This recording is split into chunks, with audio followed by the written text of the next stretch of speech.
why we find it. Trouble is I got a lot of big guys around me. I have to watch my step.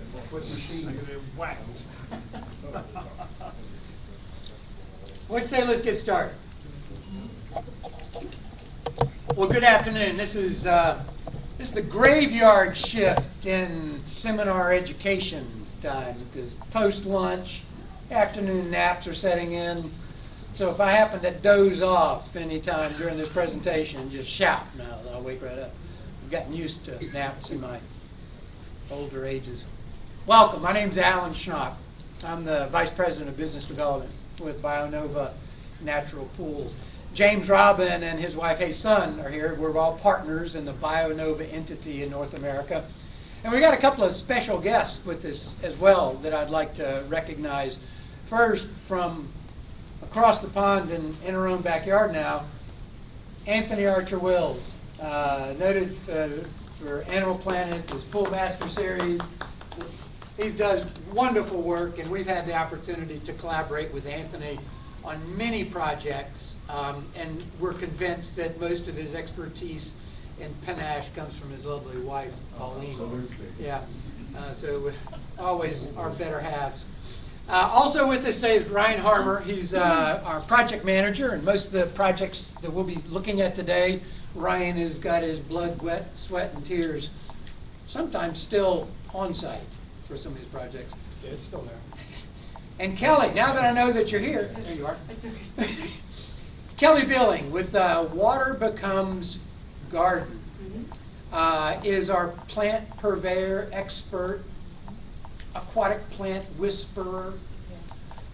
In any environment, and we'll talk about this more today in the segment, when we're adding plants, the attention that we spend on the plants is really focused on Kelly's expertise in understanding the climate, the zone, the needs, what the client's wanting to look at.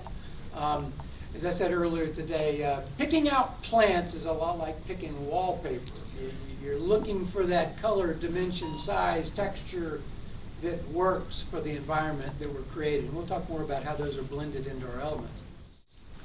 We will have time throughout the segment to handle questions. So if any questions come up pertinent to the topic we're on, raise your hand, ask. I'm happy to bring you on board. Let me give you a little highlight about how in the world I got here talking about natural pools. Way back when I was in school, when a Texas Instrument calculator was $75, and all it did was add, subtract, multiply, divide. This was back in the 70s. I took a scuba diving course and got interested in marine biology. Took oceanography, marine biology, ichthyology, limnology, and any ology that I thought was related to it, because I loved it. The science was great. Organic chemistry kicked my butt, though, and that kind of put me on a different path, which is why I ended up selling chemicals in the pool industry. I have been in the industry since I was 12, and threw my first dose of HTH into a pool at that point. Understand the whole scoop and cough vernacular that goes along with scooping calcium hypochlorite. But it got in my blood. I love the maintenance. There was that scientific aspect of testing and water. And the biggest thing was, at the age of 12, I had the key to the lock on the pool. And I could go down there and unlock the pool and clean the pool while all my friends were outside the gate waiting to get in. So it was a power trip at the age of 12. Fast forward, I go 30 years in a career with BioLab. Sold primarily educating clients, dealers, homeowner, pool owners on how to take care of their chemical pools using chemistry, and it's appropriate. And this seminar is not going to be an anti-chemical thing, but believe me, natural pools are not going to displace chemical pools. But natural pools are going to augment our current pool profile, because there's more people now seeking an economic or an environmentally responsible alternative. And that ain't everybody. I mean, heck, over in Europe, estimates are that 16% of the residential pools in Germany, Austria, Spain, Italy, I'm not sure all what was rolled into this year, 16% of the installed bodies of water were natural pools. Well, that's hardly a majority, right? So what we're looking for is to boost the awareness and opportunity for natural pools in the U.S., in North America, so people realize it's a viable option. So where do they go to get information on options for swimming pools? They come to you. I was in the retail store. I got those questions. Is there anything out there that's non-chemical? How many of y'all remember Baquacil? I was on the biolab side of the fence when Baquacil was running rampant through the industry in the 80s and 90s. So don't tell me people aren't interested in a non-chlorine alternative. They weren't interested in it because it cost less, because it definitely cost more. So the idea that this is new to the pool industry is really kind of surprising. These people have always been out there. It's just our market has never offered a solution that they can really apply. A natural swimming pool is an easy option. For you that are already building swimming pools, you're going to understand today that now it's just a matter of understanding and considering the design requirements. And then who to contact if you need assistance. And that's what we do. We've got projects going on all over the country, collaborating with builders, designers, landscapers, all integrating biological filters into their designs. So what is a natural pool? I want to summarize this. We went into much greater detail on some of the biology and nuances of biological filtration in our morning session. And I've covered important parts today. And more importantly, I want to make sure you realize a natural swimming pool or natural swimming pond is simply an environment constructed for the activity of swimming, bathing, permitted for the purpose of swimming, bathing, soaking, sunning, and then adapting a biological filter to it. So this is not a pond. It's just scooped out and throw plants and vegetation and water and gravel into it. No. This is engineered so that we can manage the flow of the water from pool to biological filter and back, and also ensure that the design is something that supports the structural as well as the aesthetic needs of the client. Notice, and I highlight, well, down at the bottom, were the BioSwim pond and BioPool. Let me talk briefly about this. I would bet that if you close your eyes right now and I said, imagine a natural pool, you're going to conjure up an image of a planted Eden-like pond environment, water lilies, cattails, reeds, grasses, flowers, birds, song singing. Well, that's true. That is a type of natural swimming pool. We refer to those as natural swimming ponds because they're aesthetic. Their purpose is to mimic that ecosystem of a pond. Slow-moving water, passive filtration. Our European cohorts refer to these systems as slow flow filters because the water is moving slowly through the system and slow enough so that plants are given the opportunity to uptake the nutrients. Plants exist in this environment simply because they can. In nature, plants exist in ponds because they can. The water's fertilized, it has nutrients, it's getting sunlight, it's moving slowly. Seed drops, fertilization occurs, roots develop, they grow and flourish because they can. If that same seed and fertilized element hits a fast-moving stream, it's washed downstream. Plants don't grow in fast-moving water, but fast-moving water is represented in nature, in our streams and rivers, and you're not going to see plants there. So our point is, plants are a part of a bioswim pond environment, but they are not essential in order to provide biological filtration. We can do that with a biofilm system, and we refer to those systems as biopools.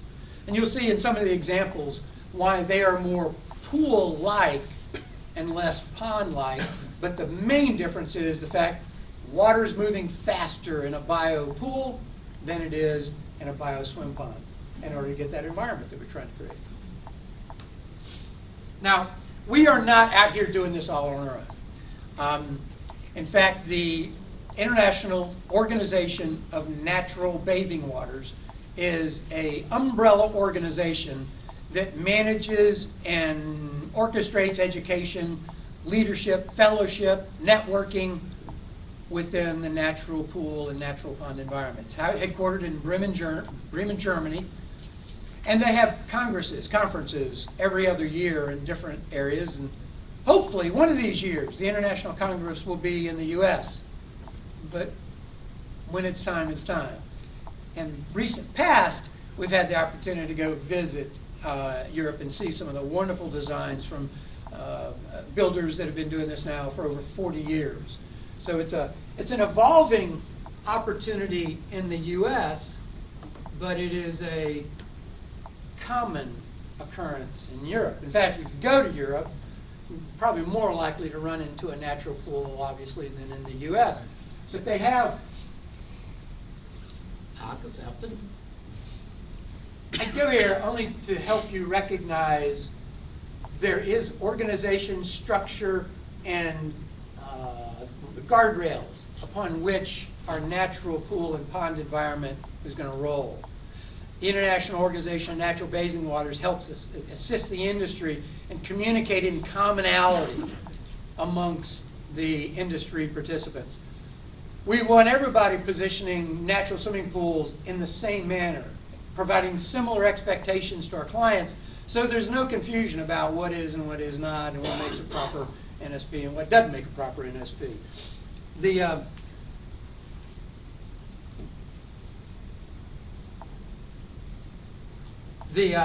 email address, iob.have-ev.com. Certainly go out there and take a look and see what may interest. Now, I mentioned IOB for a couple reasons. The other is the fact that there is a North American organization, the Association of Swimming Ponds and Natural Swimming Pools, ASP, NSP. That is the North American organization that is a member organization of the IOB. If you're interested in learning and affiliating yourself with more, networking about natural pools, look up aspnsp.org, become a member. Within that, it's a fledgling group. You'll be a pioneering member amongst the group. I think right now there's 23, 24 members.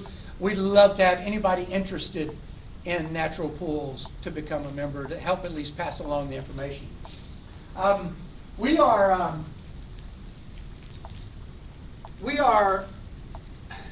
I don't know how to say, we love regulatory compliance. No, we don't love regulatory compliance. However, there is the reality of compliance. Compliance provides confidence.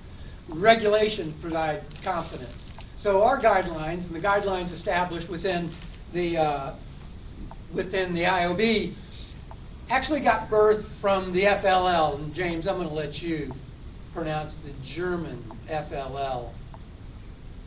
If you want. Forschungsgesellschaft Landschaftsentwicklung Landschaftsbau. There you go. Is it any wonder?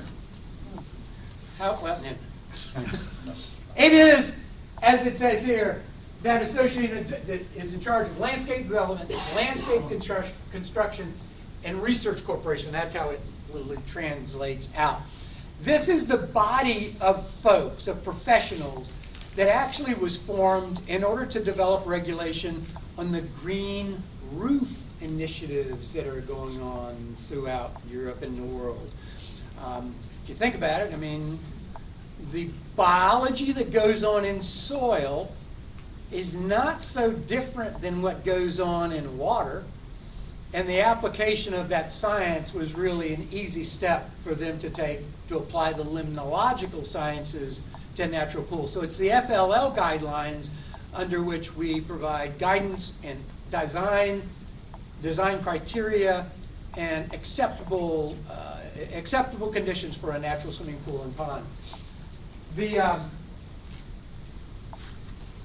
On their website, on the IOB website, and I didn't capture it in this version of the slides, it's important that we help communicate to clients about what the expectations are for their pool, their natural pool or pond. And a big part of what we communicate to clients is helping them understand what the proper expectations are for the water quality. The water is going to be beautifully clear, but it's living water. And this living water is going to cast a hue or a tint to the water because of the population of microbes that are in the water, the phytoplankton, zooplankton, everything that is living in the water that obviously hasn't been killed by a chemical application. So it's living and cast its own presence in the water, and sometimes can be off-putting to others as these organisms really want to grow on a surface. This living water is being driven in our systems to grow and develop their biological filtration process in our filter environment. But that doesn't mean a couple of lazy, free-floating algae cells can't sit down on the steps of your natural pool and to begin to colonize and grow on the surface. Hey, it found a surface. It wasn't in our biological filter, but it found a surface. And it will grow if you give it a chance. Some people are off-put by that. People with natural swimming pool desires recognize there is going to be the opportunity for nature to present itself in their pool. And that's not a bad thing. It's not going to be some festering swamp, but a little layer of algae in the corner, on a step, on the bottom, is not unusual. String algae in our fast flow filter is not unusual. In fact, it actually demonstrates the health of the system allowing it. If algae is a problem in the pool, whether it's a chemical pool or a natural pool, there's a problem somewhere. There's something encouraging and allowing the algae to grow undeterred. So when that happens in a chemical pool, what do? You find out, well, what's different? 6-inch rain, 200 bathers, doggy daycare camp, the soccer team and the friends showed up, fertilizer, overspray, something has influenced the problem. So that's, in a natural pool, the first step. What caused it? In many cases, it's just a natural cycle of the evolution of the pool. We do have standards. Now, health standards in a natural pool and health standards in a chemical pool are really no different. We do not want E. coli at a level in excess of 100 CFUs. We don't want Enterococcus at a level in excess of 50 CFUs. And we don't want Pseudomonas in the water in excess of 10 CFUs. You got the same requirements in a chemical pool. These are the same canaries in the coal mine that if on evaluation we see that E. coli exists at a higher level than what is given, then it means these indicator organisms are telling you there may be other opportunistic microbes that have the ability to grow now. Because when those conditions, when this population of these 3 indicator organisms increase, that means the profile of the water is favorable for the development of other potentially harmful organisms. We call these pathogens, right? Disease-causing organisms or pathogens. We don't want that. We don't want that in a chemical pool. We don't want it in a natural pool. But we have the same goal in mind. See, chemical pools get rid of disease-causing organisms by chemotherapying the whole pool, right? I hope you're not familiar with chemotherapy, but it is a devastating poison to your body. It's designed to kill off everything in order to get the culprits that are causing whatever ailment is you're being ailed by. But it's killing the good and the bad. When you add chlorine to a natural pool, you're killing all the phytoplankton, all the zooplankton, all the annelids, all the hydras, everything that's good about the water is being killed in order to make a condition where the pathogenic bacteria or organisms are also killed. So we prevent that by providing an environment that outcompetes those pathogens for the nutrients. Now that's not a real surprise in the nature environment.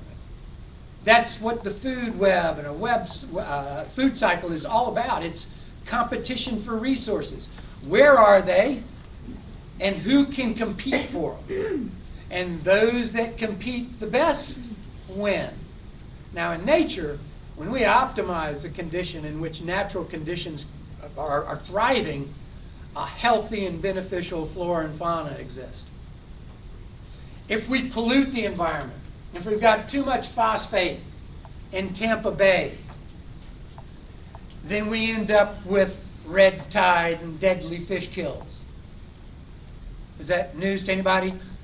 No, I mean, it's expected. It's been happening ever since I've been in this industry, in Lake Okeechobee and Tampa Bay and all the phosphate mines that are along there. Ever since it was recognized that the overfill and the irrigation and cultivation of interior Florida, the spring floods come, they wash out to sea, to the Gulf as well as to the Atlantic, and during that time you'll see algae blooms because of the significantly higher levels of nutrients that are in this effluent water, upsetting an otherwise stable environment. See, if we've got enough consumers to handle the nutrients, then it's like a family-style dinner that's served. Everybody's around the table, there's enough chicken for everybody, enough mashed potatoes for everybody, enough collard greens for everybody, and everybody's full and they're happy. If there is an excessive amount of food, then there are those to eat it. Then we got opportunistic feeders that come in. Cousin Eddie, the neighbors down the road. In our natural environment, that's where algae, the most quick on the spot for an opportunity to feed, that's when algae will bloom. And I know you've been in the industry long enough where you have clients that'll come in, oh, my pool was fine one day, and then suddenly, overnight, the pool turned green. Oh no, the pool's been planning this for a while. You just hadn't clued in to what the symptoms were in order to address it. So our system, the biological filter that we create, specific to the size and use of the pool, swimming pool environment that you want to build, it's consuming more than enough of the nutrients to make sure that the pool is a nutrient-deprived environment. All right? So we can suppress the opportunity for pathogenic growth by outcompeting them for the resources. And that's what happens. It's pure and simple. It's happening in our gut. We got 10 times more bacteria cells in our body than we have human cells. Our body is more bacteria than human. In the caustic environment of our stomach acids and the bacteria that are thriving in our gut, they're all living in harmony, and they're digesting food and breaking it down and giving us our nutrients. Same in nature. The microbiological workforce does most all the heavy lifting. Plants, in many cases, do a supporting role, but an important role in their own environment. A couple other things about this particular scale. Notice the pH range, 6 to 9.5. Whoa! I got to be 7.5 in my chemical pool, otherwise what? Well, I'll give you a bit of 7.2 to 7.8. If I'm outside of that range, what happens? Chlorine doesn't work. The chlorine doesn't work. It would argue and say, hey, I'm working just fine. It's just my working conditions suck. And instead of me creating hypochlorous acid, I'm instead going to create a hypochlorite ion, and it doesn't do anything to help sanitize the water. So you could have 3 parts per million of chlorine in your pool, but a 7.8, 8.2 pH, and you're just wasting your money. You're feeding the system chlorine, and you're not getting any of the result from it.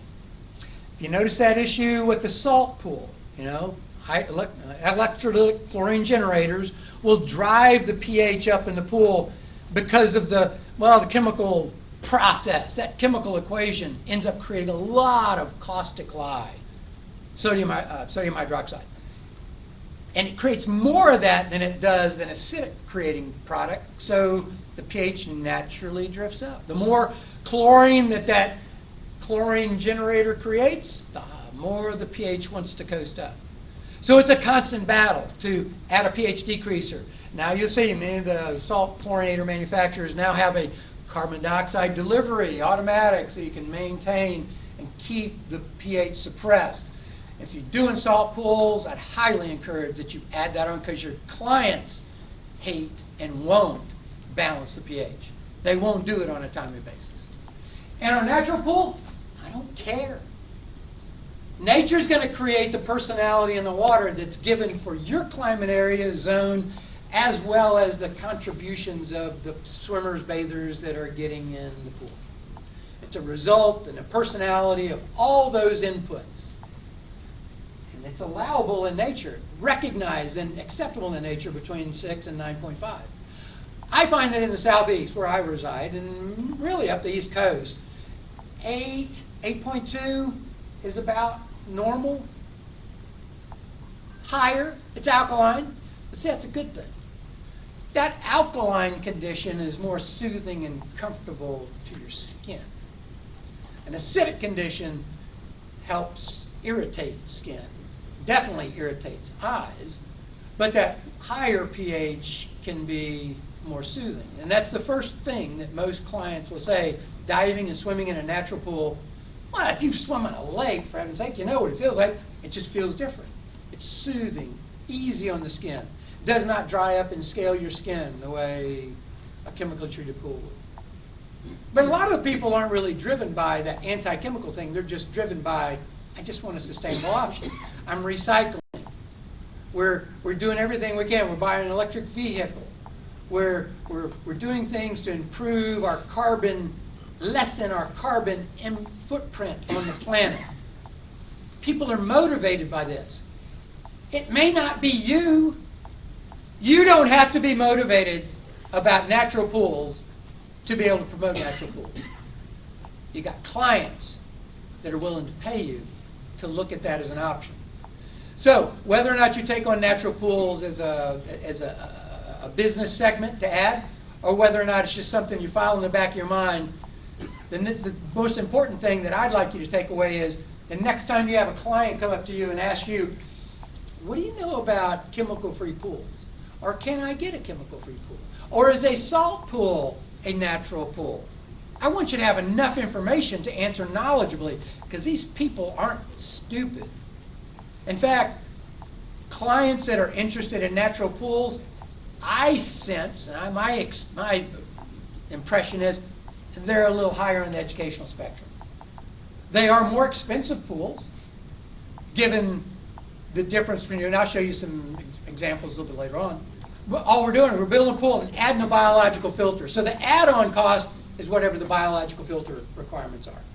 And those are different based on type. We'll talk more about that. This relationship of consumers, producers, and reducers, that's a food web. I mean, there's, in nature, there are things that produce food, things that consume food, and things that reduce the aftermath of consuming and eating food. Same thing happens in the aquatic realm. It just happens at a microbial level. It's happening in your septic tank right now as we speak, if you have a septic tank. That biological breakdown of organic matter just happens because there are organisms tuned in. That's all they do. Now, in our natural pool, we've got a unique reliance of the community of organisms upon one another.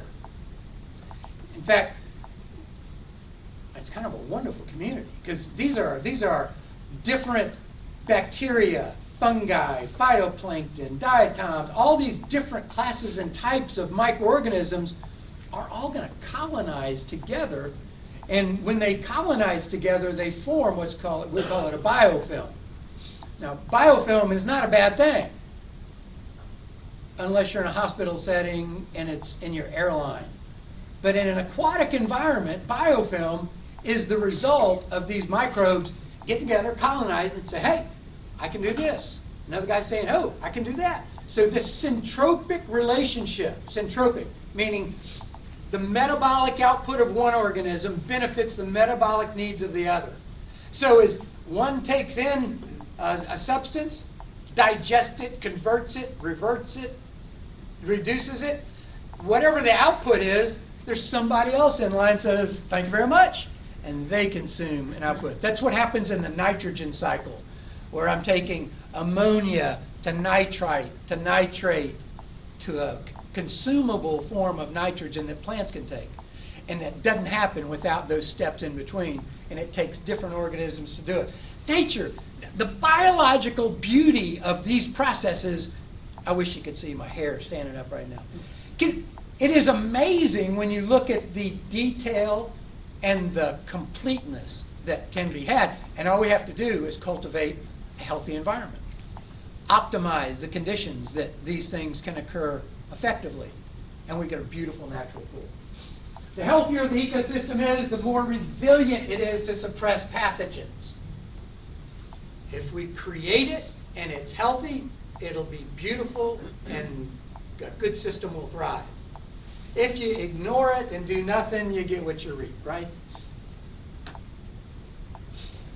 If you're wanting to learn more about the science of water, freshwater specific, limnology is that science.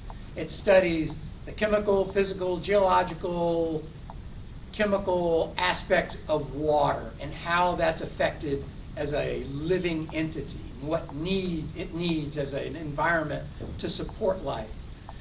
And that is the essence of what a natural pool is cultivating: healthy science and limnology. So we have two different types. Bioswim ponds look like a pond. We got our plants and aquatic environments, spillover, that looks natural, it's beautiful. And there's Anthony on the deck there in the hat, right here. He looks a lot younger in these photos. I thought he looked even older.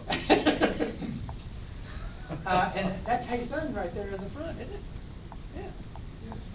Yeah. Yeah. So we don't Photoshop any of our pictures. I mean, we could make this look, Windex blue if we wanted to through Photoshop. But the reality is, this is fresh water. If you've ever swum in a lake, there's things in the water column. We want those things in the water column. It's a healthy dynamic. When we use plants, there is a process and a consideration for who, what, where, when, how many. And more specific, we want to make sure that the species of plants that are used are native to the area, that they're not an invasive species, that they've been cultivated for the purpose that we are using it for, and that's what we rely on Kelly to help us with.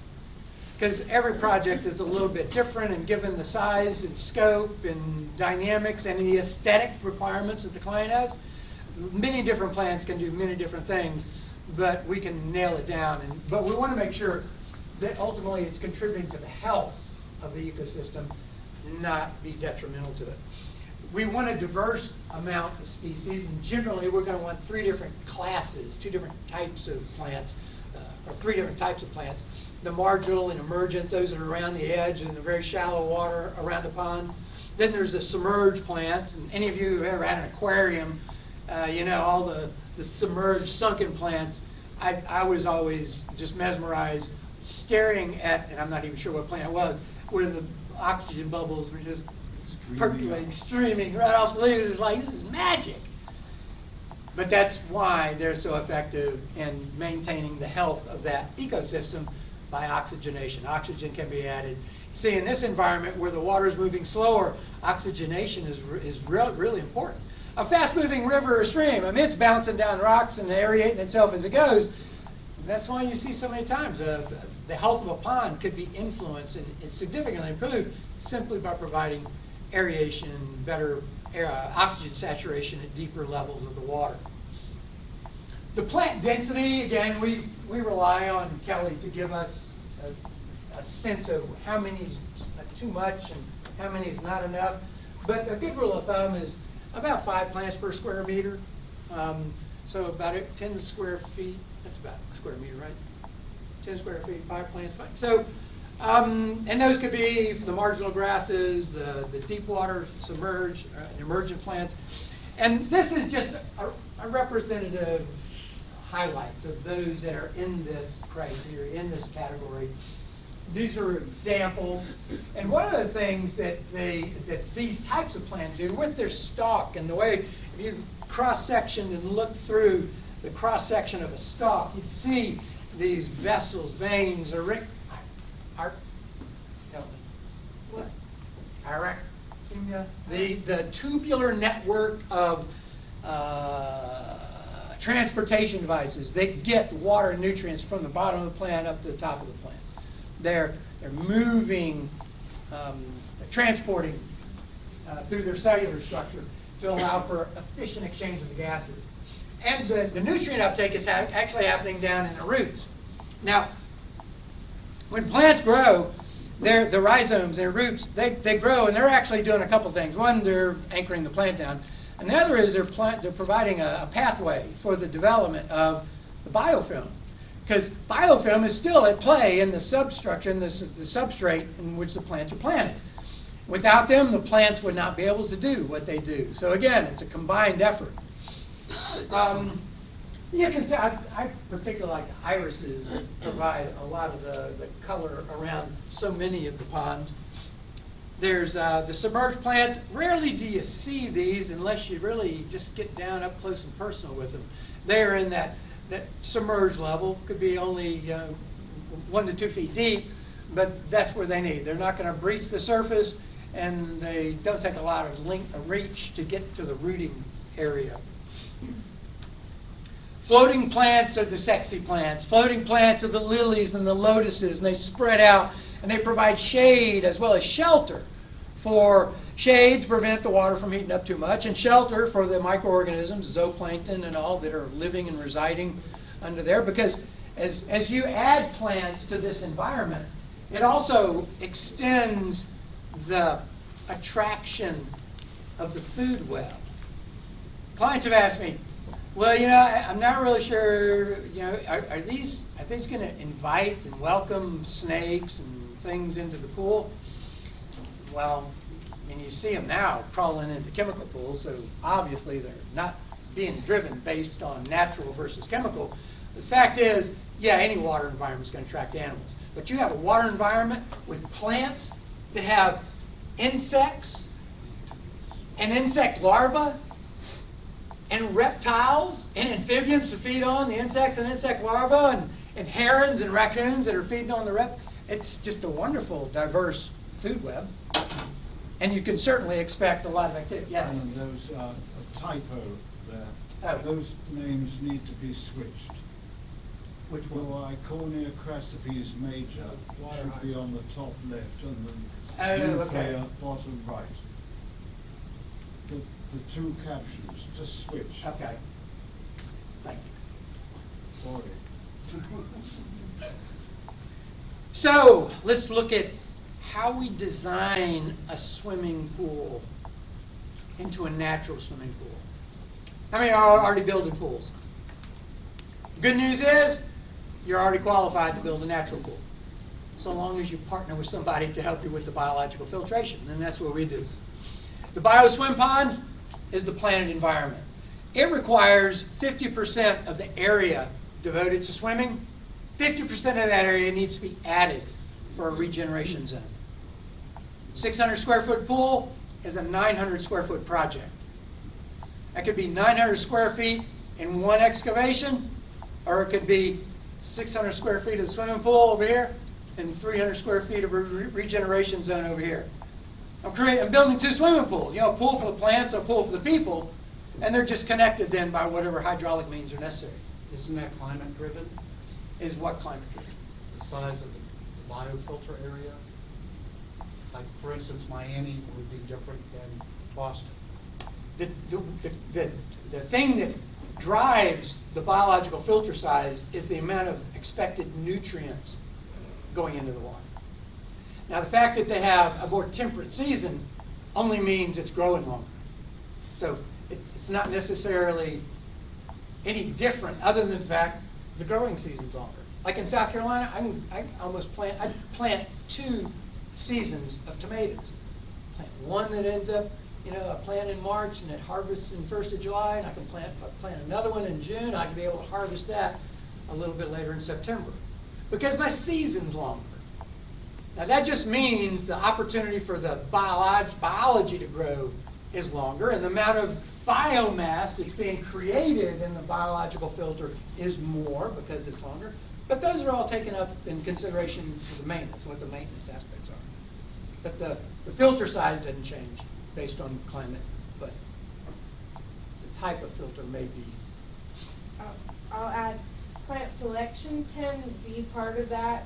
If you have an extended growing season, you're gonna have extended periods of mid-range temperatures, so you need things that grow and are prolific in cold water, and plants that are prolific in warm water, or plants that in a very cold situation have active root growth during dormant periods.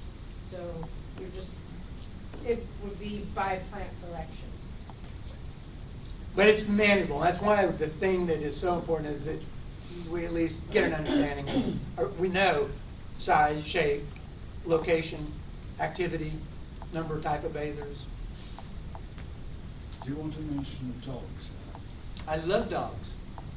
And yeah, dogs. You know, when you, in your chemical application, I know you're saying, oh no, don't let your dog swim in your chemical. Well, the reason for that is the dogs carry in a chemical pool, they're carrying in lots of contaminants. In a natural pool, they're carrying in a buffet of food. And so long as I've got a place setting of microbes and biology that can consume it, then that's fine. If I throw a whole bunch of food in the pool and don't have enough biology to consume it, that's when the opportunistic organisms begin forming. Water turns bad, looks bad, smells bad, feels bad. But if I've got the biology, more than enough biology to consume what the nutrient load is going in, then I'm not going to have a problem. Yes, sir? So if you know dogs are going to be going in quite often, will the plants per square foot go up or per square Actually, what would go up would be the square footage and size of the biological filter, that regeneration zone. Or we might even add a biofilm filter to a pool or pond with a regeneration zone and combine the efforts of one. We have hybrid. That's what this hybrid is all about. We can include plants for aesthetics, but then rely on the biofilm for typical normal purification. And there's lots, but that's what we do. We increase the biology in order to consume that extra amount of nutrient. Dogs, it's not that they're dirty, they just have a lot of really great enzymes, oils, things that on their coat that really are not detrimental to the environment, they're feeding the environment. In a chemical pool, they're contaminating the pool and something else to be oxidized, causing a demand for more chlorine. So that's a problem. So how do you deal with this client? Ask a lot of questions. This is a natural pool they're evaluating. They're going to be asking questions about, well, can I do this? Can I say, we're going to build your pool. How do you want the pool shaped? How's it going to be used? How many people in the family? Is this for a doggy daycare? Are you going to have, the soccer team over every week? Get an understanding like you currently do to manage your current pool sales. What do you ask? In this case, the client has asked or indicated, do you know anything about natural pools or chemical-free pools? Well, now you can honestly say, yes, I do, but only enough to make me dangerous. Let me do this. I say, if you're interested in it, you can feel free. If you don't have my information, get my information before you leave. And if you have a client that comes up and says, I'd be interested in it, I'm happy to jump on a Zoom call with y'all, answer their questions, help them understand, and then work with them through the design process and you with the construction plan so that you know what to build. The client is communicating what they want, and ultimately everybody's happy in the end, right? That's always the way it ends up. The footprint of the swimming area is the first thing we need to nail down, because that's square footage, 600 square feet, however you want to shape it, in a free form or rectangle. 600 square feet is exposed to the atmosphere. 600 surface square feet of water is exposed to swimmers and animals getting into and out of the thing. The point is, anything that gets into the pool has to go through the surface. So the surface area is the very first criteria that we're looking at, because we know, actually, our German, we've stood on the shoulders of a lot of German and Austrian engineers who have taken the time over the past 40 years to recognize, for this given square meter, because see, they're still on that metric thing. They're never going to convert to this imperial system like we have. So for every square meter, they know, okay, there's going to be this amount of phosphorus per person that's going to be brought in on average.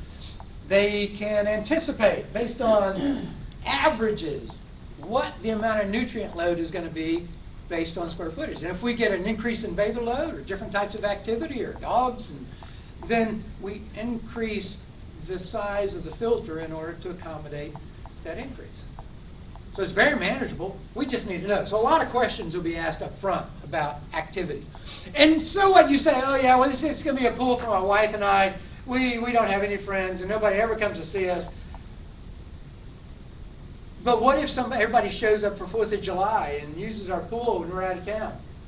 Well, okay, well, we're not going to size your pool based on that. That's a one-off. But realize it will actually come back into compliance. Once that additional nutrient that was added to the water has been consumed, as long as no other additional nutrients are being added, that's the end of that process. And it goes back to whatever the status quo was. We typically determine the construction method based on the engineering requirements for the pool. There is no one type of pool construction that's better than one or the other for a natural pool. Primarily we build a lot of steel wall PVC membrane vessels. Those are the majority. James and his family has been a Fox pool builder for decades, 50 years, over 50 years. And so we've worked with Fox Pool now for many, many years, and they have created the steel panels, as they have for many years, as well as creating the structure that we use now for our biological filters to put our vaults in and creating that. So they're very familiar with that. And they provide the specs and the dig diagrams and the geometry, everything related to that. Very efficient way to build a pool, but if it requires concrete and rebar, I've got a couple of projects going on the West Coast, and you talk steel wall and PVC membrane to folks in California, and they think you got a third eye in the middle of your head, because everything out there is concrete. Well, it's for a reason. The earth moves out there, and they need that structural reinforcement, especially down in Encinitas and San Diego, all of California. So they need that structure. But one of the things that we really want to focus on is whatever you choose for the waterproofing interior of the pool, we suggest that it be a non-porous interior. It's not a deal breaker if it's not. Well, what's a porous interior? Marcite is the most, Marcite's white plaster, cheapest way to waterproof a gunite pool or shotcrete pool. You start doing pebble tech, wet edge, glass aggregate, exposed aggregate, all those things. These are all cementatious. I know there are many great attributes to all these different finishes, and I'm not minimizing any of them. Just realize a cementatious interior is porous. You look at it under a magnifying glass and realize that the microbes they're dealing with are looking for a surface to grow on, set on, and enjoy. And they're looking at that surface like it's the Alps with all the crevices and cracks and pores that it can sink down into. Whereas a fiberglass interior, gel coat composite interior, non-porous. PVC membrane, pool hide, what we use a lot of, non-porous. Eco Finish, some of you may be familiar with Eco Finish, the thermal resin sprayed on. If you're going to use a gunite pool, that is my suggestion for the interior surfacing of a gunite pool, is Eco Finish. Non-porous, beautiful interior, long-lasting. You need an applicator to do it, but you know what? You need an applicator to put on plaster too. So find out about it if you want. The applicator is always about like a paint sprayer. Well, the applicators, that's a system. It's the Eco Finish system is. Are they here? Yeah, they're here. They're here. Okay, go by and see them. Let them show you the video. Yeah, it's a cool process. And the reason we like it, it provides a non-porous interior, and 15 minutes after the last application, you're ready to put water in it. So it's a very quick startup, and available in a lot of the colors that are very complementary to the environments we're working in. Does it work for hydration? Pardon me? Is it a hydration paint as well? Like, can you they are the best ones to ask about their, because we call a contract, or an applicator to come in whenever there's a need for that, and they come in. But you're right, if it's a gunite shell, there's going to be a need to skim coat it to smooth out the, I've never seen finish work on gunite or shotcrete that was ready to paint. But, yeah. We're trying. Well, if you do, you're going to save yourself a lot of work if you can get that, minimize the rebound and, get a good coat. But EcoFinish is, plus it's a neat application to watch. Imagine the cross between a flamethrower and a pressure sprayer. It's like, oh, it's cool. All right.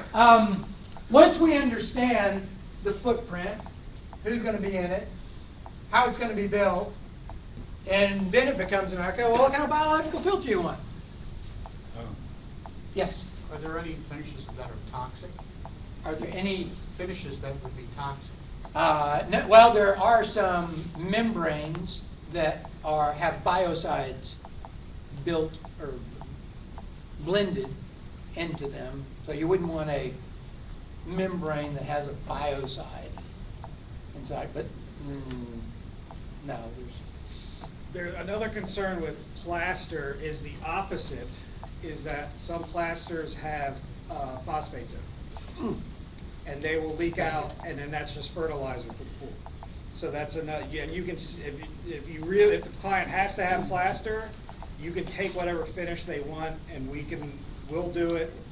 We can send it out and get a phosphate test on it. But if it's super high in phosphate, then you're starting a losing battle, because it's just going to be leaching out leaching into the fertilizer. pool over the life of the surface interior. Through the plaster? Just keep moving forward, sorry. I missed that one. So let's talk about what you need. Well, the same thing you need to get started with chemical pool construction, the same thing you need here. We need to know, give us plot, survey. I request topographical surveys. You need to know what the elevation is. More important about shape and size and location, proximity is what is its elevation and its relationship to the surrounding terrain so that it can be elevated to mitigate any ground surface water intrusion. That is the worst case scenario for any pool. When you're washing all the nutrients and organic garbage off the hills and down into the pool, there's no control in that. It's just a recipe for disaster. But it's also the same thing you'll see in some ponds in nature. They just generally exist at the bottom of a hill. I mean, that's a good place for a pond. Well, it's also where everything's washing into. And sometimes you see it in summer where it's nasty, green, algae covered. Well, that's because there's more nutrients in there than there is biology to consume it. We mitigate all that, prevent all that by making sure the biology is appropriate for the surface area, and we don't allow and don't want surface water runoff coming into the pool. So in this case, you say, okay, well, Chris, what's your concept? What are you thinking? Well, he's not really a complicated kind of guy. I just want a rectangle. So I say, okay, there's a rectangle. Now this particular pool, this project is a bioswim pond. I've got 8 distribution shafts that have perforated pipe looping out from it underneath the gravel of the regeneration zone. So my regeneration zone is it could be as much as 3 feet deep, but then it's gravel filled. And it may be 0 inches on the edge and maybe slope down to 6 inches of water.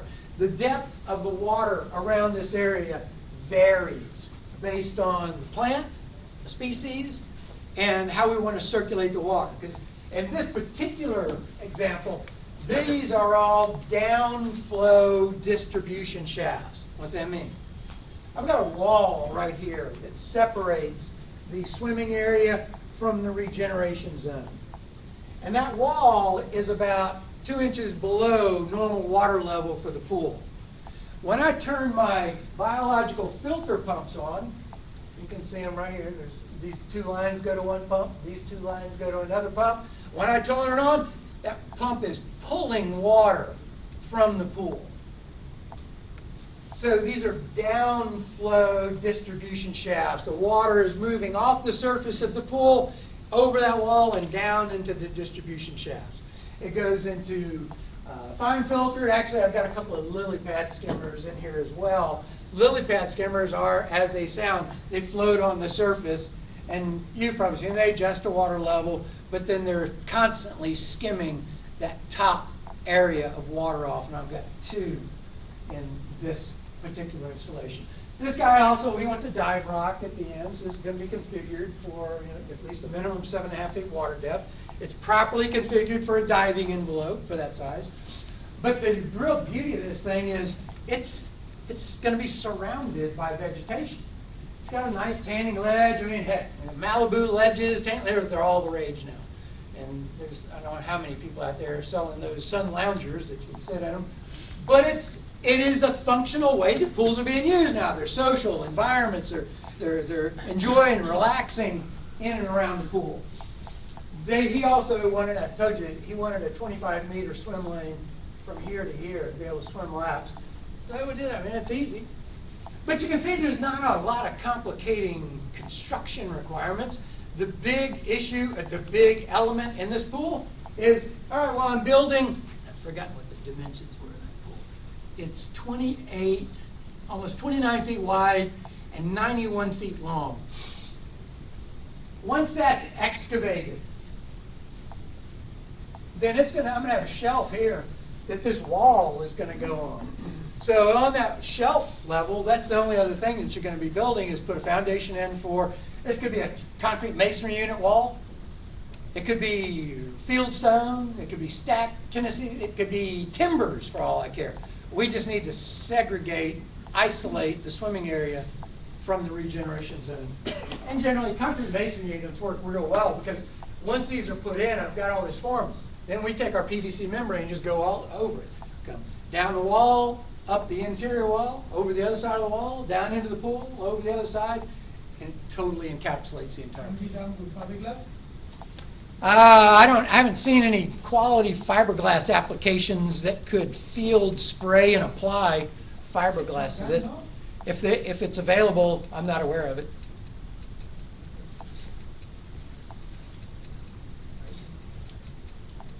There's lots of ways to do it. And I mentioned earlier about the construction method being either a single excavation, single vessel NSP. Well, again, that's just from a simplicity of construction. I've got one excavation, and I'm putting two things in that one excavation. I'm putting a swimming area and a regeneration zone. In this case, the excavation is out to this level, out to this outer line here. The little cobble marks here, that's actually the perimeter of the pool. So it was excavated out to here, and then all this was just filled in. We created the design for the wall, entry of the steps. Here's the deep water entry coming into the deep end. This is a great example of a single vessel design, but there's all kinds of ways to do it. The practice is just simply taking surface water out, filtering it, pulling it by pump, and then returning it. I can take this water from here, pulling down, like I explained on the other pool, or I could actually take this return water and push it upflow. So, I mean, there's lots of things, and some of that is influenced by the nature of the design, how it's oriented on the property, prevailing winds, those kind of things that we want to manage and create and cultivate the most natural circulation pattern that we can. Because we're wanting nature to do most of this work. We want gravity to do most of the work. We just want to enhance and optimize those conditions. And we can do that with our technology through pumps. Same pool, different angle. Actually, in this one, this particular pool, this is the equipment is actually underneath. This is a bulkhead right here. So the equipment is actually underneath this deck, which we find we're actually more and more we're doing burial vaults for pumps just to give it a nice clean slate. I'm not a big fan of gravel and water unless we're doing something underneath the gravel to pull the water down. I don't want stagnant water sitting down in my gravel. So if I'm going to have gravel, and I discourage people from doing it, then it's going to be circulated. And in this case, it's not going into the pool. It stops at this edge right here. which is why the pool owner is constantly in there with the leaf skimmer net, scooping rocks out that the kids have kicked in from the side. But that's neither here nor there. It provides more of a maintenance hassle than a benefit, in my opinion. There's other ways to make an easy entry to the pool. But this one works, so long as it is circulated underneath the gravel. Classic forms and shapes. They are, even though we're dealing in natural pools, rectilinear shapes, I think, are predominant in what we've got in design right now. There's a few organic shapes, but I think the 80s and 90s are gone. People are back to a rectilinear design. It's the most efficient shape to get the most square footage per foot of linear wall feet. So, I don't know, there's some common sense to it. We've done some renovations, taken existing pools, conversions. The one in the top left there is an old chemical pool. It's going to be refinished. We added a wall to segregate the pool from the regeneration zone, and then resurface the interior, and bada bing, bada boom. It's just got to provide area for a biological filter. The dual vessel design is a little more complicated. Can y'all hear me now? Just realized I didn't. It's a little more complicated because we do have two excavations. In this case, the pool area is excavated. I've got a skimmer that's pulling water off. It's going into a sump and a pre-filter, a fine filter, before it's being pulled back to a technical shaft with a pump that's pulling water. And then it's recirculated through the regeneration zone. And there's lots of ways I can take this water, and depending on the complexity of the system, we may choose to take the water through the system twice. So even though it's coming in here and going in, we may actually pull it off and send it right back in. And not all the water is doing that short cycle, but it is an element of design and hydraulics that can enhance an otherwise a different approach to the biological filter hydraulics. In this particular case, this is at least a two-pump system. This is a two-vessel or a two-pot system, two excavations in Mendham, New Jersey. The lower pool below it is an organic shaped kidney, and the pool above it is more organic. They've got their sauna off the deck in the back, so they can do their little polar plunge into the pool.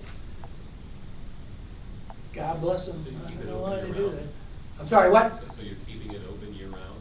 Certainly can. There's nothing wrong with running a pool year-round. Matter of fact, some would say that, well, the biology just slows down. All the activity, the nutrients build up, but there's nothing typically really actively growing to consume anything. There's nothing growing to feed off the nutrients. But when it warms up, as these organisms come online, like when you look outside in March and you start seeing jonquils pop up through the ground, and everything occurs at its own time and pattern based on daylight hours, soil temperature, moisture levels, sunlight, all those things. So nature's taking the cue. We're not going to prevent nature from being nature, but we can prevent freeze damage and plumbing damage by winterizing it, which is the option for all pools, right? You leave it open and leave it operating, or close it and winterize it to protect the equipment and the plumbing. Same considerations. The biology you don't have to worry about. The plants all go into their own, suspended animation, a torpor. Plants, well, you see it happen. They wilt and die. They don't like the winter. Not enough daylight. Too cold. Call me in the spring. And sure enough, in spring, things pop up without any encouragement. And that's what's really miraculous and really fun to watch in an aquatic environment, because it's just a whole nother palette of colors and textures and plants other than your terrestrial stuff that's going on. I also see here, this is kind of on a hill design where the upper pool is at a higher level than the lower pool, and can do it the other way around. I mean, hydraulics are important, yes. So when it comes to like winterization and stuff, obviously you can do the pool portion, but as far as reopening, you need to wait for bioretention and kind of come back to life. No, Mike, the question was about closing, and when you open it, you have to wait for the weather, the biology to be right to be able. No, my suggestion is start the system running as soon as you're past any threat from severe power failing kind of ice events or freezing events. So, March, mid-March, late March, turn it on. And if we get this water circulating, that is all we need to do to encourage it. Because now it just enters into the rhythm of the seasons. And as the water warms up, and the nutrients are already there, the biology comes online, it sees you've already got a buffet set out for it, and all these things are growing and loving life. And yeah, just sit back and watch the parade.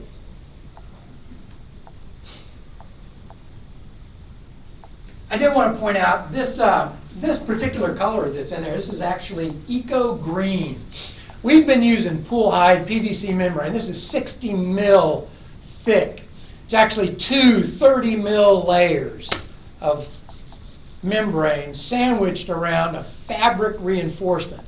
Makes this rip-proof, tear-proof, dog claw-proof, darn near bullet-proof. It's non-porous, so it's very easy to clean. I'm not a big fan of the color, but a lot of clients like it. Yeah. Who knows? I like grays. Or maybe a canvas kind of color, olive color.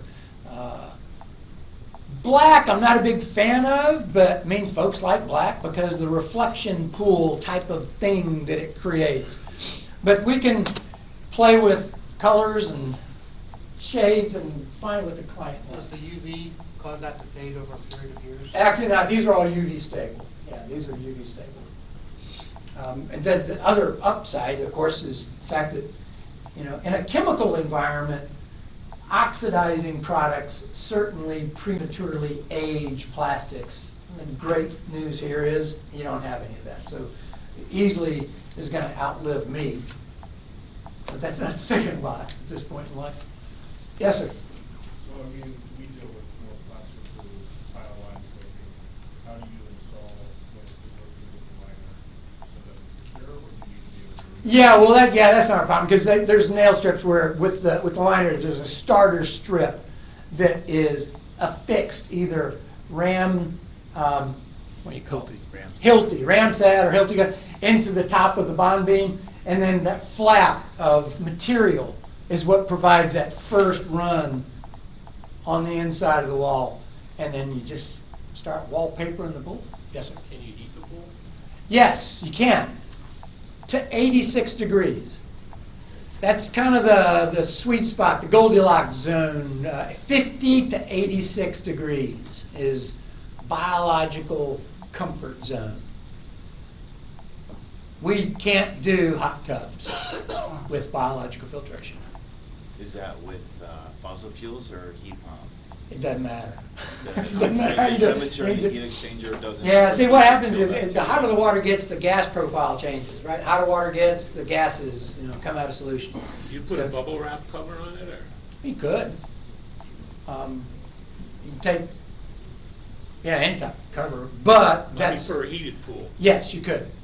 But in the case, where was I going with this? When you heat water to excess of 86, the concentration of oxygen and carbon dioxide changes. When that profile changes, the environment for which it is satisfactory for growth changes. So now you went from a 4-bedroom, 3.5 bath to a 1-bedroom, half bath. That is not nearly as hospitable. And I don't know if that's a great analogy. It's just not the same environment it was before you started heating it. And that makes it more beneficial for pathogenic organisms. I was just wondering if the heat change inside the heat exchanger would kill any of the bacteria and stuff going through No. What happens in hot water, for whatever reason, all the bad stuff that can harm us can live in 100-degree weather, 100-degree water. All the good stuff that's cleaning the water dies, goes away. The oxygen levels go down too far. So if you were to heat, if you had a natural hot tub, you have a natural body of water that's just going to destroy you because it's too harmful. So you could have a heat cool pump. Yes, yes. In fact, I mean, the technology of heat pumps is light years ahead of where it was 10 years ago. So yeah, heating, cooling, yeah, we've got a couple of designs for some chill ponds, cold plunge pools. Again, I don't get it. I need 82 degrees. So in this case, this is one of the projects that Anthony and Kelly both are very influential and participated in. This is in Princeton. It started off with this pool only. It was built, and then they decided, they came to James and says, what do you know about natural pools? And James said, I don't know, but I know people that know. And James and Hassan, they tried to found out the information in Europe. They both had gone to school in Germany. And since this is primarily a German initiative, and Austria and Germany participants, BioNova was very deeply involved in the European development of NSPs. So we brought BioNova North America over to the U.S. at the request of this client, and this is just a beautiful showpiece. Very much larger regeneration zone than what is required for the size of the pool. But I'll also tell you that these clients are just fantastic. They've been our guinea pigs for a lot of things, and they've allowed us to do. This pool actually has both a regeneration zone and a biofilm filter separate. So it could run on either one or both. And it's just given us a great opportunity to test and see and understand the dynamics of both those systems. I especially like in the peak of season when the grasses are in full bloom, taking the walk along this pier amongst the reeds. It's just fantastic. Yes, sir. I apologize if you're going to talk about equipment or anything like that, but if you put lights in these pools, is it something like, is it going to be visible, the water quality, like with the living microorganisms in it? Is it going to have any tint to it or anything that the clients might be concerned? No, I mean the water will have just a natural hue, and I mean from a standpoint of particulate matter, no, I mean, I'm not talking about it. It's not like looking at water. I mean dirt flecks, and the hue is due to the reflection of these microbes, these microorganisms in the water, not dirt floating in. But to your point, yeah, possibly, but the water is going to be beautifully clear. I'd encourage you to go out to our website and take a look at the aerial, the drone footage of this. It's a fantastic property, and it gives you a sense about why we enjoy doing it, because this is fun. Very good example. Yeah. There's this is the deep water area where we actually had to raise the bottom to get the depth of the planting area, right, to the depth necessary for these lilies. But yeah, I mean, every year they bloom back. Does she still order in the exotics? Yep, every year. Yeah. Kelly provides us with tropicals. So you see those pots that the lilies are planted in. 2 of those pots are reserved for tropicals that we replant every year. And also we have lilies in the actual pool. And there's annuals that come back every year. And then every year we plant tropicals in there. She likes the different colors. The hot pinks this year we did blues and purples, which were very nice. Yes. So the biofilter portion, it can be done with all annuals, or are there some plants that will need to be replanted? Yeah, you can do all annual. The tropicals are just because she likes them. That's what I figured. Yeah, and she just is willing to replant them every year. Absolutely, Yeah. Alan, to just point out that this is really soon after planting. You can see all the individual plants. It's now lush. It's, yeah, just Magnificent filled in, like, growth. yeah. Yeah, we All probably, all those lilies have hopped the pots now. This was what, 6 years ago? So all these are now growing down here in this gravel here because they've all popped out. Because life finds a way. life finds a way. That's what we say. Is a point that when you have too much, that you need to clean out a little bit? Yeah, There's one of the big things, as Kelly will tell you, we have aquatic mint around the edges that hide the edges of the steel because that's all a steel wall. That aquatic mint goes crazy, so we have to trim that back. You can't have too much in terms of, it's not like it's going to kill the biology. It's going to just keep sucking out more and more nutrient. and just chokes out the opportunity for Yeah. anything else to spread. You know, it's like terrestrial plants, you know. You put plants in water, you become an aquatic gardener, like it or not. So all the pruning, cleaning, cutting, tending, it's a part. If you like gardening, it's just a nice extra duty. Is it like a weekly service that you have to do? In terms of those plants, no. Well, in terms of the whole thing. I mean, we're contracted, I go there 3 days a week. But that's because that's what her service contract was before it was even a natural pool. So I'll go and I'll vacuum the pool. That pond took a lot more work in the beginning because it's got to establish itself. But now, once a year, me and Kelly winterize all of the plants, which means cut them all down below the water line, because otherwise they're going to just sit there and turn into fertilizer over the winter. I plant new plants. I'll trim back the aquatic mint throughout the season, just so it's not so horrible at the end of the season, but it's pretty self-sustaining. Yeah, the maintenance of the plants is boiled down to a couple of primary functions. One is wintertime cutback. And then other side is making sure that it's at least clean, that all the detritus is clean so that it's, and then selectively thinning as it becomes too overgrown. But yeah, there's nothing you need to do on a day-to-day basis. One of the things that I'll say in a simplified form is ponds are somewhat of a closed ecosystem. You have nutrients that come in from pollen, tree leaves, plant detritus, but so when we go in there once a year and we trim things back and thin a lot of things, everything that we're pulling in or pulling out is nutrients out. So nutrients come in from various different forms, but they leave when we pull out excess plant growth. And that one is so large, it has naturalized pretty well. So we can be pretty vigorous and aggressive in what we remove, and all that is doing is balancing out by pulling excess nutrients out. They're being permanently removed off to a compost pile. Yes, sir.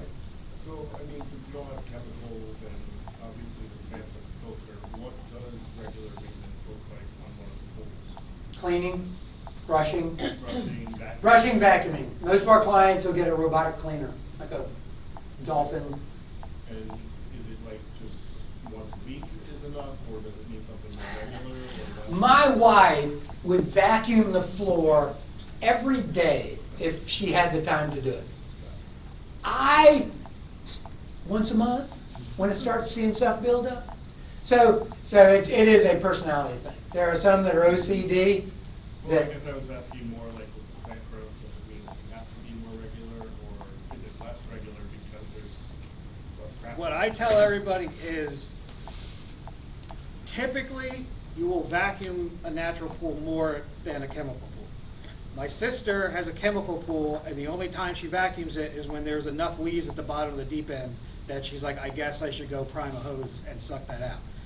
On a natural pool, there's biofilm that we've been talking about that filters, and that biofilm will go on any surface. So it'll go on the surface of the walls. And your typical client, it'll feel a little slick and stuff. So you'll want to either use a regular vacuum or a robot to take that off. So if you have a chemical pool and you vacuum it once every 2 weeks, you'll probably vacuum this 3 times, 4 times every 2 weeks. But the time you're saving is you're never checking any of the water chemistry. I service that Princeton pool. I've never checked the water for pH. Obviously chlorine, I'm not checking. So I'll tell a regular client, you're probably gonna vacuum it more than a chemical pool, but you're gonna save all that time and money of checking the pH. Oh, it's too high, now I added more stuff. Oh, now I put too much in, it's too low. Now, now I gotta do the alkalinity. So I will always say it's about the same maintenance. It's gonna equal itself out. I want to give you some behind the, or underneath the hood look at when I talk about distribution shafts. I showed that rectangular pool. This is kind of a 1 meter in height, or at least 1 meter in height. And this perforated pipe is underneath this gravel. It's a high density polyethylene walkable top lid, so that's what you see on the top there. And they're spread all the way around, and they will have different responsibilities, whether they be upflow or downflow. Here we go. So in this case, the red lines represent water that's being pulled down through the system, and the green distribution shafts is water pushing up. So we can manage and turn the water over in such a way and manipulate it so that we can ensure that it's getting enough and efficient passes through the biological filtration. There's a cistern where all the water, these are the gutter skimmers that are pulling the water off all the way around the pool, and it's going into a cistern where ultimately it's being distributed into the regeneration zone before it goes back to the pool and coming out through these return inlets in the floor. And that's what you saw him doing here with the this middle point sealing off some of the pop-up returns in the bottom of the floor. But the PVC membrane is it's heat welded, heat and solvent welded, and perfect for this type of environment. Yes, sir. Is that a commercial pool? Yes, this is the Weber Park Natural Pool in Minneapolis. So with commercial pools, do you have to make extra considerations with legislation as far as? You got that right. Yeah, I mean, How does that work out? yeah, well, it works slowly because the current standard guidelines for public pools require or suggest, because there's no law, unless it's a state law that requires it. The guidelines presented by the Pool and Hot Tub Association or the Council for the Model Health Code, or the Model Aquatic Health Code, say you got to have chemicals, got to have a halogen in here. Okay, well we don't have a halogen. Okay, well you need a variance. That's what the process we did here. They ended up changing state law to allow natural biological filtration for this application. And it was a swimming environment, natural swimming environment before. And Minneapolis, I mean Minnesota, they got more lakes than you can shake a stick in, so they're comfortable with that. But it is different. It's a challenge. We had more of the folks in the pool industry concerned and considering the need to have standardization for natural pool guidelines for the pool industry, then this would move a lot faster. Me screaming at the top of my lungs at the Council for the Modern Aquatic Health Code, the PHTA, and it's just a slow grind. Right now, anything that needs to go to public is we got to request a variance through the Department of Health, because they are ultimately the ones that signs off on it. And they look at it sometimes as, you're making more work on me, man, I don't like it when you do that. No, denied. So science, I mean, hopefully it'll prevail. It's very popular in Europe. There's over 400 public natural pools in Europe. And we're making headways. And it's through our affiliation and organizations within the industry, hopefully within the next 3 to 5 years, we'll have standards on the books for natural swimming pools. So if you get a campground or somebody wants to do this, it'll be less of a, less dramatic going through the process. But you don't need plants for a biological filter. This system, the biofilm filtration system, is on all the systems we're designing now. It is efficient use of space. I only need, this is actually appropriate to treat 300 square feet of pool. So this is 10 tubes. If I took 20 tubes, that's 600 square feet. 20 tubes is 4 by 20. So I got 80 square feet instead of 300 square feet of regeneration zone using plants. Here, I can stick this underneath the deck. It doesn't have to be planted. Matter of fact, we can't expect plants to thrive in this environment because the water's moving too fast for most plants. So they may live, but they're probably not going to thrive. We've seen clients plant some grasses, and there are some that have a better success than others, but I don't position this as a planted environment. If you want to try for a hobby and for kicks and giggles, yeah, knock yourself out, but don't expect a lot. But you will get beautiful water. The inside of this, I showed this cross section. This green area here is actually a fine filter that wraps around this perforated pipe. This 1.25 inch suction tube is screwed into the filter manifold down here. And all 10 of those tubes, or any number of them that are in the system, that number of tubes all joins up so that there's one suction pulling that filter manifold and the water through that. So I get an even distribution of water throughout this gravel. There's gravel around these tubes. This is 3/4 to 3/8 inch limestone, preferable. Others could be used. Again, we want to test this gravel wherever, because for the same reason Ryan was mentioning about plaster surfaces, phosphates. If we got good quality gravel, then it'll provide, in this particular case, the 6 yards of gravel in there provide 30,000 square feet of surface area for our biofilm to call home. So that's what we're creating in this box of rocks. Uniform distribution, very efficient biofilm distribution, and then an easy way to maintain an extra little bit of filtration with the fine filters. But you also notice down here, this is kind of our typical filter pad.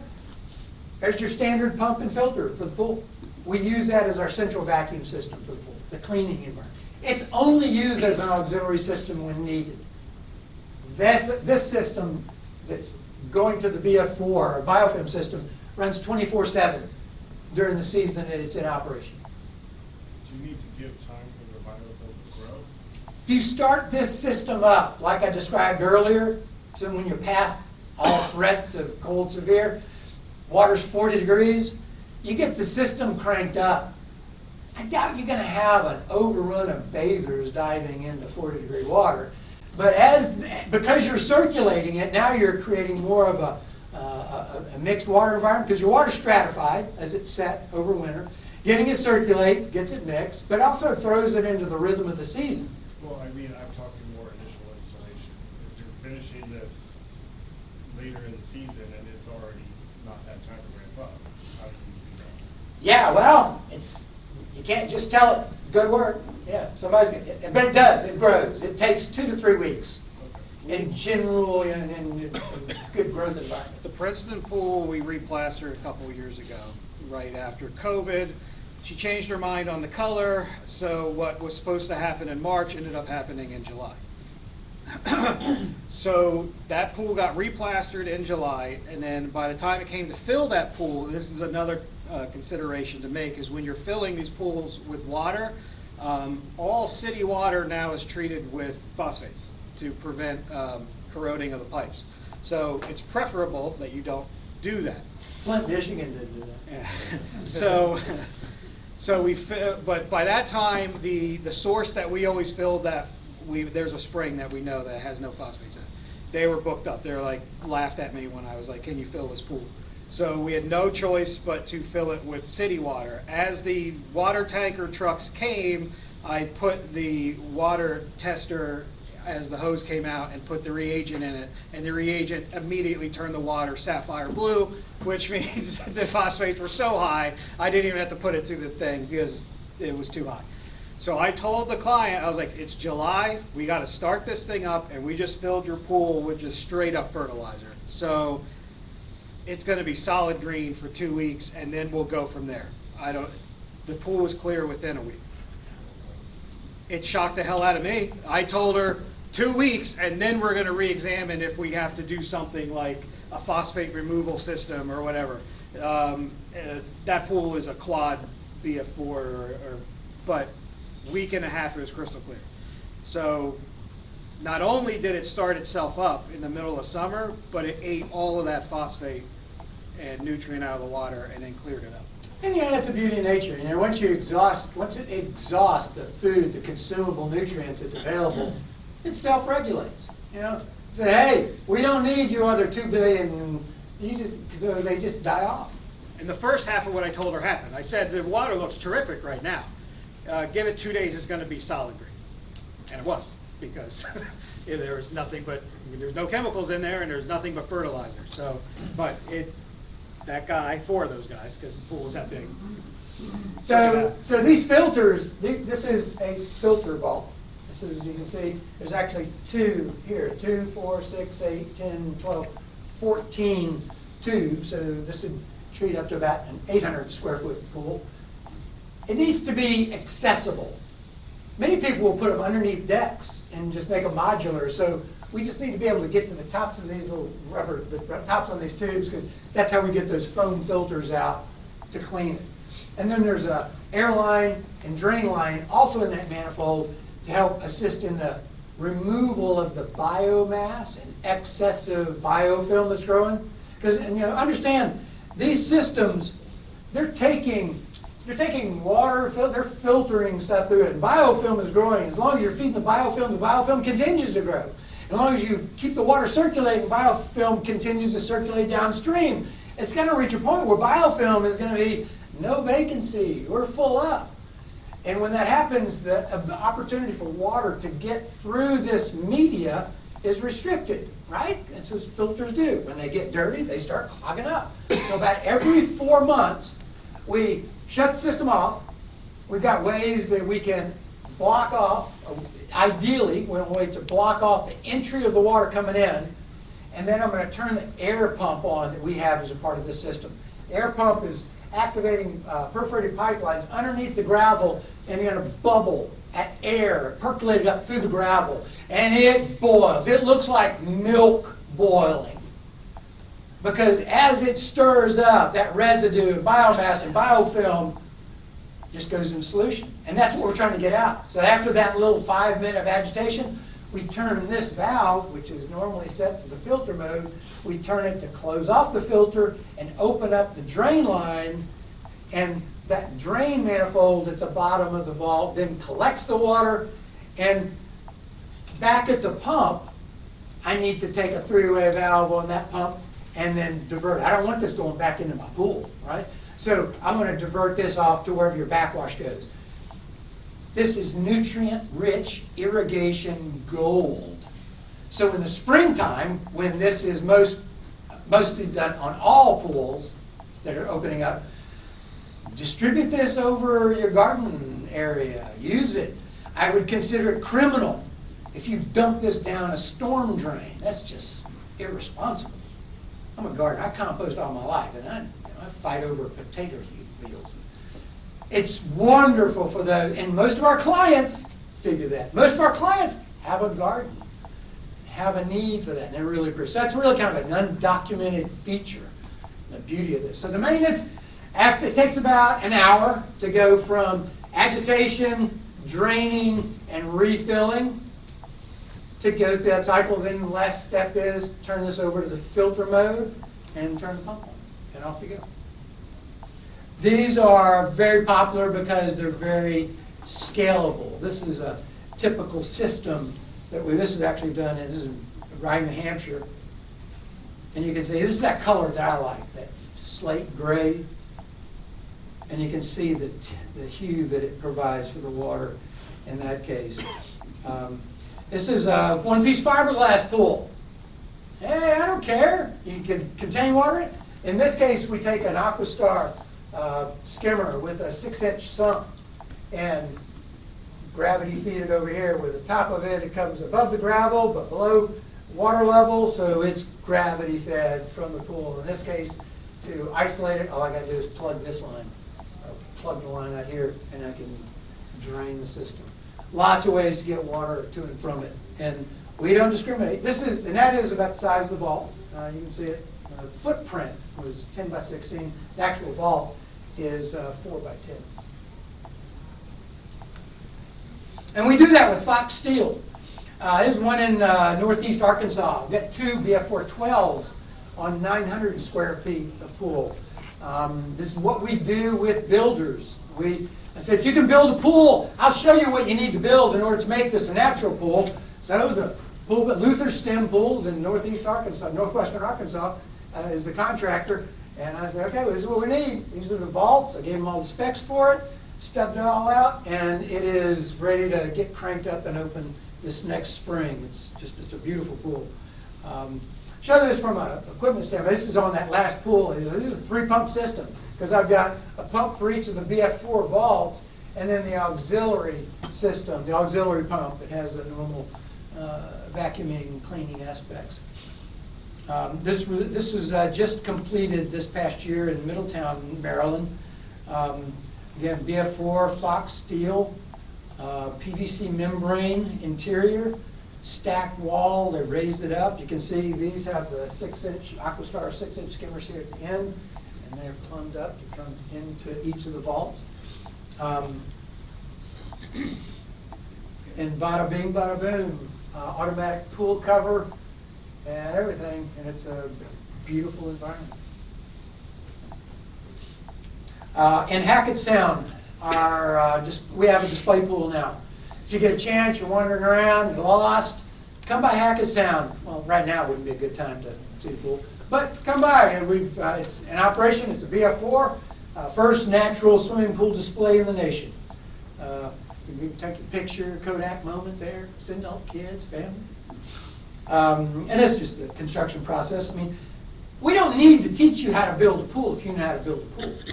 What we need to do is collaborate at a point when we can discuss how do we look at, what do we consider for, and how do we design the biological filter requirements into your construction plan. And then we take on the responsibility to support you and your client to ensure that it's installed as designed.